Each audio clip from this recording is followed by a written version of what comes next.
ఒక పత్రికా సమావేశంలో మాట్లాడుతూ స్వర్గీయ రాజీవ్ గాంధీకి తెలంగాణకు ఏమి సంబంధమని ప్రశ్నించారు. ఆయనకు మతి ఉండి మాట్లాడుతున్నాడా, మతి తప్పి మాట్లాడుతున్నాడా అర్థం కావటం లేదు. ఆయన చేసిన వ్యాఖ్యలు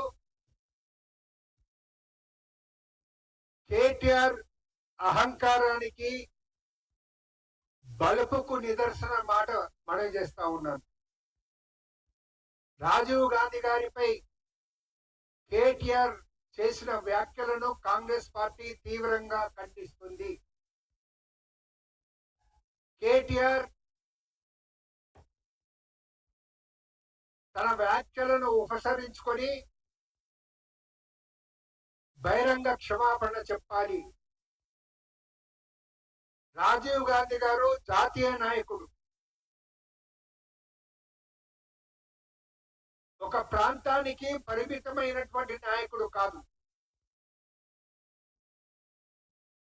దేశానికి విశిష్టమైనటువంటి సేవలు అందించినటువంటి నాయకుడు, ప్రధానమంత్రిగా సేవలను అందించినటువంటి నాయకుడు. రాజీవ్ గాంధీ గారి వల్లనే ఈనాడు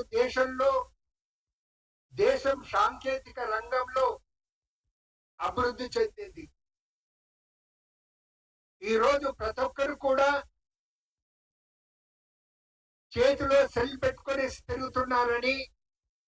తిరుగుతున్నారంటే అది రాజీవ్ గాంధీ గారు దేశంలో తెచ్చినటువంటి విప్లవాత్మక మార్పుల వలన మాట మనం చేస్తా ఉన్నాను. 18 సంవత్సరాల వయసు ఉన్న వారికి ఓటు హక్కు ఇవ్వటం జరిగింది. పంచాయతీరాజ్ వ్యవస్థలో కూడా సమూలమైన మార్పులు తెచ్చినటువంటి వ్యక్తి రాజీవ్ గాంధీ గారు. పెరంబదూరులో 1991లో దేశం కోసం తన ప్రాణాలను బలిదేసినటువంటి వ్యక్తి, తీవ్రవాదుల దాడిలో తన ప్రాణాలు కోల్పోయినటువంటి వ్యక్తి. అటువంటి నాయకుడిపై కేటీఆర్ వ్యాఖ్యలు అనుచితం. ఒక విషయాన్ని తెలంగాణ ప్రజలు ఎప్పుడు కూడా మర్చిపోరు. 1990లో జంట నగరాల్లో ఆయన చేసిన సద్భావన యాత్ర, 1991లో మత కల్లోలాలు జరిగినప్పుడు ఇంటింటికి వెళ్లి ప్రజలను పరామర్శించిన విషయాన్ని కూడా తెలంగాణ ప్రజలు మరవరన్న మాట మనం చేస్తా ఉన్నాను. ప్రజలు ఓడించిన కేటీఆర్ ఇది తెలంగాణ ఇంకా తమ జాగీరు అని భావించి మాట్లాడటం జరుగుతుంది. ఆ భ్రమలో నుంచి వారు బయటపడాలని నేను కోరుతా ఉన్నాను. తెలంగాణ ఇప్పటికీ తెలంగాణపై వారికి పేటెంట్ హక్కు ఉండదనుకుంటున్నారు. అది వారి ప్రమాణ మాట మనవి చేస్తా ఉన్నాం.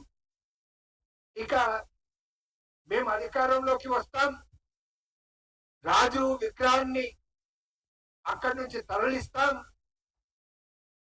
రాజు ఇంటర్నేషనల్ ఎయిర్పోర్ట్ పేరును మారుస్తాం అని ఆయన బలిపెక్కి మాట్లాడిన మాటలు తెలంగాణ ప్రజలు సహించని మాట కూడా నేను మనవి చేస్తా ఉన్నాను.